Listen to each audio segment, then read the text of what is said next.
नमस्कार दोस्तों, I welcome you all again to summarised my YouTube channel. आज बात करेंगे भारत में, खास तौर पे पंजाब सूबे में लगातार बिगड़ते हालात के। हमने देखा कि पहले किस तरह सालों से एक सीमावर्ती राज्य को, एक बॉर्डर स्टेट को नशे की आग में धकेला गया, और उसके बाद अब हम देख रहे हैं कि लगातार उस प्रदेश में जो पहले भी सांप्रदायिक हिंसा झेल चुका है, जो पहले भी बहुत डीप रूटेड सांप्रदायिक तनाव झेल चुका है, उनकी विभीषिका उसने देखी है। सैकड़ों हजारों लोग उन तनाव में मारे गए हैं। उसके बाद फिर से वो सांप्रदायिक विद्वेष की, फैनेटिकल वायलेंस की तरफ, सेक्टेरियन वायलेंस की तरफ धकेला जा रहा है। 2 दिन में सिख धर्म प्रतीकों के 2 अपमान की घटना बिल्कुल भी सामान्य नहीं लगती, और है भी नहीं। उससे भी ज्यादा असामान्य यह है कि संगत आरोपियों को वहीं पर पीट पीट कर मार दे, जान से मार दे, लिंच कर दे। वो शब्द जो 2014 के पहले इस देश में सोशल साइंटिस्ट्स माने समाज विज्ञानियों के अलावा कम ही लोग जानते थे, वो इतनी आम हो जाए, ये बिना सोचे कि इससे सबूत मिट रहे हैं। अगर बार बार ये घटनाएं हो रही हैं और इसके पीछे कोई साजिश है, जैसा कि संगत का आरोप है, जैसा कि शिरोमणि गुरुद्वारा प्रबंधक कमेटी का आरोप है, जैसा कि पंजाब की तमाम पार्टियों का आरोप है, जैसा पंजाब के तमाम धर्मगुरुओं का, सिख धर्मगुरुओं का आरोप है कि अगर इसके पीछे एक ब्रॉडर कॉन्स्पिरेसी है, तब तो ये और जरूरी बनता था कि जो आरोपी हैं उन्हें जिंदा पकड़ा जाए, पुलिस के हवाले किया जाए और इन बातों की जांच हो। पर आज इस बात पर आने के पहले एक दूसरी बात पे आते हैं। मैंने कहा था जैसे लिंचिंग इस देश का कॉमन सेंस 2014 के बाद बना है।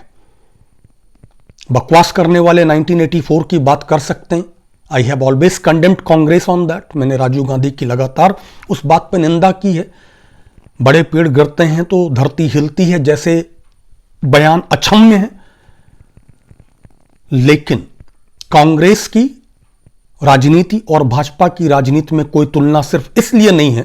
मैंने लगातार लिखा है 1984 पे, आप देख लीजिएगा कि 1984 के बाद क्या हुआ।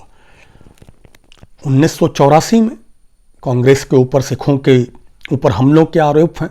उनमें आरएसएस के लोग भी शामिल थे। बहुत सारी जांच कमेटियों ने यह साबित किया है, पर वो छोड़ दें। 1984 के 7-8 साल बीतते बीतते कांग्रेस का मुख्यमंत्री था, कांग्रेस फिर से सत्ता में थी पंजाब में, फ्री एंड फेयर इलेक्शंस में। बेअंत सिंह वहां के मुख्यमंत्री बने, जिनकी हत्या आतंकवादियों ने ही की। वो आखिरी बड़ी घटना थी आतंकवाद की। 2004 में कांग्रेस ने मनमोहन सिंह, एक सिख, को प्रधानमंत्री बनाया। सोनिया जी ने 1984 के लिए माफी मांगी है। राहुल जी ने 1984 के लिए माफी मांगी है। और 1984 एक जो वाटरशेड इवेंट है, एक जो बहुत अनफॉर्चुनेट इवेंट है, और उसके दोषियों को जल्द से जल्द सजा मिलनी चाहिए। 7 साल से तो अब यह सरकार हो गई जो न्याय दिला रही थी। लेकिन क्या 1984 के बाद कांग्रेस की पॉलिटिक्स में कभी लिंचिंग हिस्सा रही, जैसे कि बीजेपी की पॉलिटिक्स में लिंचिंग 2014 के बाद से लगातार उसका हिस्सा है? तो पहला सवाल तो ये। इसलिए आज मैं यहां पे फोकस करूंगा। पंजाब पे आएंगे, पंजाब पे कल आएंगे, क्योंकि बहुत गंभीर बात है, ये बहुत दुर्भाग्यपूर्ण बात कि बहुत सारे न्यूज पेपर्स, बहुत सारे मीडिया हाउसेस लगातार चिल्ला चिल्ला के बोल रहे हैं उसके पहले मॉब लिंचिंग अक्षम्य है, भीड़ हत्याएं अक्षम्य है। उनमें शामिल सभी लोगों को, वो चाहे किसी संगत के हों, इस मामलों में सिख संगत के लोग हैं, उनको पहचान के कि किसने अगुवाई की, किसने मारा, उनको प्रॉपर एक हत्या के मुकदमे में मुकदमा चला के सजा मिलनी चाहिए। मेरा ये स्टैंड बहुत क्लियर।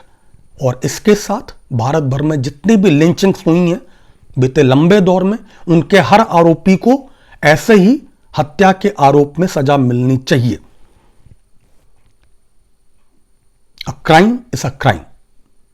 आप कितनी भी बातें कर लें,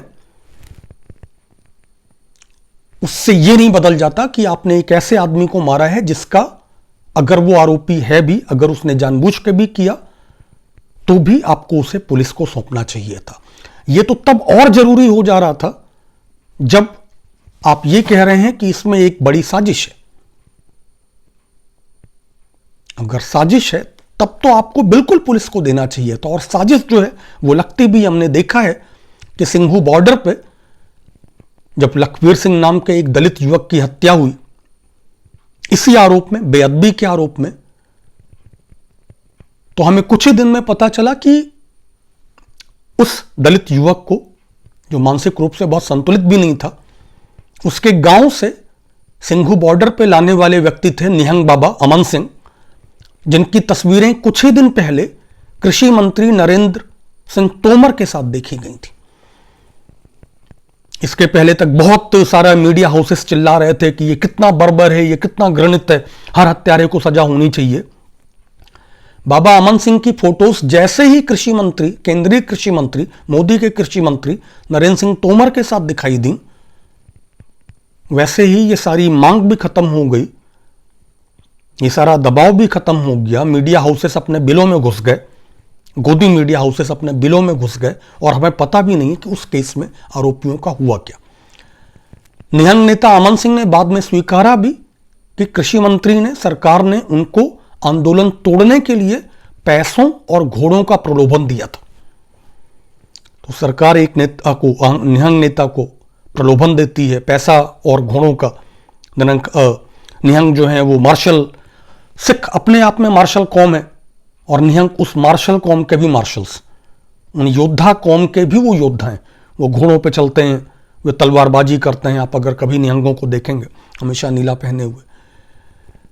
तो अगर साजिशें इस देश में इस स्तर पर हैं कि कृषि मंत्री एक व्यक्ति से मिलता है और वो व्यक्ति एक दूसरे व्यक्ति को किसान धरना स्थल पे ले जाता है, और किसान धरना स्थल पे उस व्यक्ति की हत्या कर दी जाती है बेअदबी के आरोप में, ऐसे में तो हमारे सिख भाइयों को और भी जरूरी था कि ऐसी साजिशों का भंडाफोड़ करने के लिए, उनको एक्सपोज करने के लिए, वो इन दोनों को, जिनके ऊपर सैक्रिलेज का आरोप है, जिनके ऊपर बेअदबी का आरोप है, उनको पुलिस को सौंपते हैं। खैर, ये पहला हिस्सा। दूसरा हिस्सा हमारी लिंचिंग और तुम्हारी लिंचिंग देशभक्ति। इंडियन एक्सप्रेस का मैंने बहुत बड़ा सा देखा कि पंजाब साइलेंस, समथिंग कि पंजाब की सारी पार्टियों का इस मुद्दे पे साइलेंस जो है, खामोशी जो है, वो डिप्लोरेबल है। बहुत सारा मीडिया बोल रहे हैं, वो गालियां दे रहा है उन सारी पार्टीज को जो चुप हैं इस बात पे।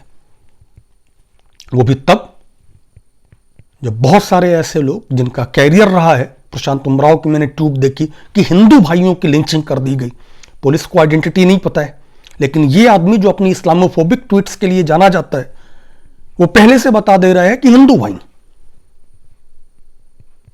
पुलिस बता रही है कि उनमें से एक मानसिक रूप से विकलांग था। लखबीर सिंह, जिसकी हत्या हुई सिंघू बॉर्डर पे बेअदबी के आरोप में, वो सिख ही था, मजहबी सिख था। तो इन संघी गुर्गों को, टुकड़े टुकड़े, असल टुकड़े टुकड़े ताकतों को ये मौका दिया है हमने, आरोपियों को वहीं पर मारकर, कि वे अपनी कॉन्स्पिरेसी थ्योरीज फैला सकें। खैर, coming back to the basic point, तो ये जो तमाम गोदी मीडिया हाउसेस का हाल है कि पंजाब के नेताओं को इस पे बोलना चाहिए, सिख संगत को इस पे बोलना चाहिए, उन्हें निंदा करनी चाहिए, उनकी खामोशी अक्षम्य है, मैं उनसे पूछना चाहता हूं कि भीड़ हत्याओं को इस समाज का, हमारे समाज का सहज बोध, कॉमन सेंस किसने बनाया और कब से बनाया है? मोदी के सत्ता में आते ही लगातार तमाम मॉब लिंचिंग्स की घटनाएं हुई, जिनमें से एक पर भी हमारे देश के प्रधानमंत्री नहीं बोले। ऊना में जब तक दलितों को लिंच करने का प्रयास नहीं हुआ, उन्हें एक एसयूवी से बांध कर नहीं मारा गया, जिसका असर उनको तुरंत समझ में आया कि ये तो बहुत गड़बड़ हो गई है और इसका प्रभाव पड़ेगा वोट पे, दलित एक बड़ा वोट बैंक है, तब उन्होंने जब कहा लिंचिंग पे, वो क्या कहा? कह रहे मारना है तो मुझे मारो, मेरे दलित भाइयों को मत मारो। इसके पहले उन्होंने किसी अल्पसंख्यक की ही नहीं, बहुत सारे बहुसंख्यक भी लिंचिंग की इस कल्चर में मारे गए। मुझे तुरंत नाम नहीं याद आ रहा है, असम में 3 हिंदू युवा बच्चा चोरी के आरोप में जो लिंचिंग हो रही थी, उनमें मार दिए गए। किसी भी लिंचिंग की सरकार में किसी ने निंदा नहीं की। उल्टा इस सरकार के मंत्री, खुद जिनकी बीबी अमेरिकी नागरिक हैं, जयंत सिन्हा, उनके बच्चे यहां के सिटीजन हैं कि अमेरिका के मुझे नहीं पता, दुनिया जिंदगी भर बाहर पढ़े, हार्वर्ड वगैरह से पढ़ के आए, वे अपनी कॉन्स्टिट्यूएंसी में लिंचिंग, भीड़ हत्या के आरोपियों के जेल से जमानत पे बाहर आने पर उनको गार्लैंड करते हैं, ही गार्लैंड्स देम, उनका माल्यार्पण करके स्वागत करते हैं। गिरिराज सिंह, एक और केंद्रीय मंत्री, मोदी की कैबिनेट के मिनिस्टर, वे जाते हैं जेल में, लिंचिंग के आरोपियों से मिलने जाते हैं। अनुराग ठाकुर, वो चुनाव प्रचार के बीच में, दिल्ली चुनाव प्रचार के बीच में नारा देते हैं, देश के गद्दारों को गोली मारो, सालों को, बेसिकली लिंचिंग की कॉल है। उसके बाद क्या होता है, इनको प्रमोट कर दिया जाता है, स्टेट मिनिस्टर से, यूनियन मिनिस्टर ऑफ स्टेट से इनको यूनियन कैबिनेट मिनिस्टर बना दिया जाता है। तेजस्वी सूर्या, जिसका पूरा कैरियर ही यही रहा है, उसको सांसद का टिकट दिया जाता है, जिताया जाता है, सांसद बनाया जाता है। Ditto for everyone else. और ऐसे में अगर कोई मीडिया हाउस वो कहता है कि पंजाब के नेताओं की चुप्पी डिप्लोरेबल है, तो मैं पूछना चाहता हूं कि आपने मोदी की चुप्पी पे कोई सवाल उठाए थे? आपने प्रज्ञा ठाकुर, क्लियर का ठेठ मांगर, जिसने हेमंत करकरे जैसे एक शहीद को भी श्राप देने की बात की थी, आपने उसको एमपी बनाने पे सवाल उठाए थे? आपने जयंत सिन्हा पे सवाल उठाए थे? ऐसा तो नहीं हो सकता कि your lynching is lynching and our lynching is patriotism. अगर देश का एक बहुसंख्यक समुदाय गाय गोबर के नाम पे हत्याएं करता घूम रहा है, तो एक अल्पसंख्यक समुदाय अपने गुरु ग्रंथ साहिब, अपने निशान साहिब के लिए किससे सीखेगा? वो पाकिस्तान से सीख के आएगा? मोदी जी की और एक बात याद करते हैं कि वो पहली बार किसी अल्पसंख्यक लिंचिंग में, अगर मेरी याद में बोले थे, तो तब बोले थे जब तबरेज अंसारी की लिंचिंग हुई थी, पुलिस से छीन के मारा गया था उन्हें झारखंड में, और तब इनको बोलना पड़ा था, बहुत दबाव था।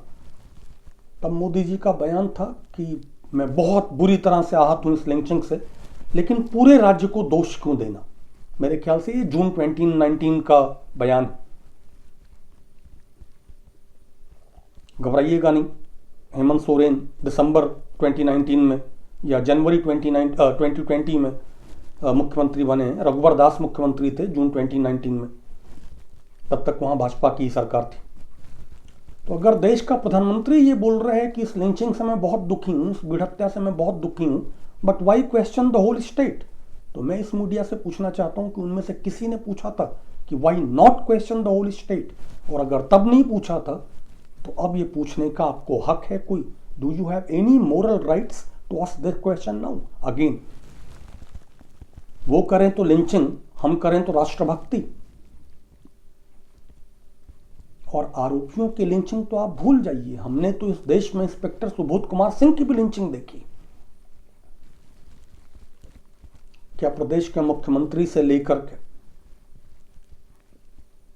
देश के प्रधानमंत्री तक किसी ने उस लिंचिंग की निंदा की थी? उल्टा लिंचिंग का मुख्य आरोपी जब है, वो जब जेल से बाहर आया तो उसका उसी तरह से माल्यार्पण करके स्वागत किया गया था जैसे लातेहार में मुस्लिमों, अल्पसंख्यकों को मारने के आरोपियों का स्वागत किया गया था। आपके लिए बेसिकली कोई फर्क नहीं है, वो कोई अल्पसंख्यक लिंच हो रहा है या कोई पुलिस इंस्पेक्टर जो बहुसंख्यक समुदाय से लिंच हो रहा है। अगर वो आपकी पॉलिटिक्स के काम आ रहा है तो आप उसमें डिफरेंशिएट नहीं कर रहे हैं। तो यहां पे एक दिक्कत है कि अगर किसी सोसाइटी में आप वायलेंस को स्प्रेड होने देते हैं, लॉलेसनेस को स्प्रेड होने देते हैं, तो फिर आप एक बार उसका स्प्रेड शुरू होने के बाद आप उसको रोक नहीं सकते। क्यों नहीं रोक सकते? स्टेट का जो बेसिक नोशन है, राज्य का जो एक बेसिक नोशन है, नागरिकों के बीच राज्य एक अनुबंध है कि हम अपनी स्वतंत्रताएं कुछ कुछ समझौता करके एक संप्रभु को सौंप रहे हैं। कोअर्सिव वायलेंस का अधिकार केवल उसी के पास होगा और वो केवल तब इस्तेमाल होगा जब विधि द्वारा स्थापित, by rule of law, procedure के तहत। क्यों? क्योंकि अगर ऐसे ही समाज है, सब आज़ाद हैं, मेरे पास ज़्यादा बल है, मैं ज़्यादा थोड़ा बॉडी बिल्डर टाइप का हूँ, या मेरे पास ज़्यादा लोग हैं, मैं बगल वाले को पीट के मार के उसकी ज़मीन छीन लूँगा।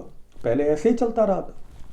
और इसी को रोकने के लिए स्टेट का कॉन्सेप्ट आया कि हम सब अपने जो वायलेंस का जो राइट है खास तौर पे वो स्टेट को देते हैं। इसके बाद कोअर्सिव वायलेंस केवल स्टेट यूज करेगा, केवल वही लेजिटिमेट वायलेंस होगा, लेकिन वो केवल विधि द्वारा स्थापित प्रक्रिया के तहत करेगा। आपने क्या किया? आपने चुनाव जीतने के लिए वायलेंस फैलानी शुरू कर दी। तो शुरुआत आपने की, लेकिन उसके बाद जब आप डिसेंट्रलाइज करते हैं वायलेंस को, then you cannot control that violence। अगर आपने शुरू किया था कि आपका जो क्षेत्रीय विधायक स्तर का नेता है वो भगवा गमछा बांध के इस तरह की भीड़ों का नेतृत्व करेगा, तो उसके बाद उस इलाके जो पुराने शोहदे हैं, जो गुंडे माने जाते थे, वो भी भगवा गमछा बांधेंगे, उनके साथ 5 लोग निकलेंगे, फिर वो भी वसूली करेंगे, फिर वो भी लिंचिंग शुरू करेंगे। फिर इस तरह आपके जो वायलेंस है उसका कुटीर उद्योगीकरण हो जाएगा। और इस देश में अब वही हो रहा है। हमने पद्मावती फिल्म के विरोध में पूरे देश में देखा है। सूरज अमू सिंह या क्या नाम है, दीपिका करोड़ का सर काटने पर 5 करोड़ का इनाम रखने वाले भाजपा के नेता को देखा है। करनी सेना के लोगों को डीपीएस की, दिल्ली पब्लिक स्कूल की बस में, जिसमें ज्यादातर बच्चे बहुसंख्यक होंगे और थे, उस पर हमला करते देखा है। हमने उनको धार में सिर्फ इसलिए कि स्कूल में छोटे बच्चों पर हमला करते देखा है क्योंकि वो घूमर गाने पर नाच रहे थे अपने एनुअल फंक्शन में। Dear media, stop making more fools and boot lickers of yourself. बंद करिए। जब तक आप सत्ता से सवाल नहीं पूछेंगे, जब तक आप बहुसंख्यकों से सवाल नहीं पूछेंगे, तब तक आप विपक्ष से और माइनॉरिटीज से सवाल नहीं पूछ सकते। अगर आपने मोदी कैबिनेट के मेंबर्स द्वारा, इस देश के केंद्रीय मंत्रियों द्वारा मॉब लिंचिंग के आरोपियों के माल्यार्पण करने का और मॉब लिंचिंग का आह्वान देने का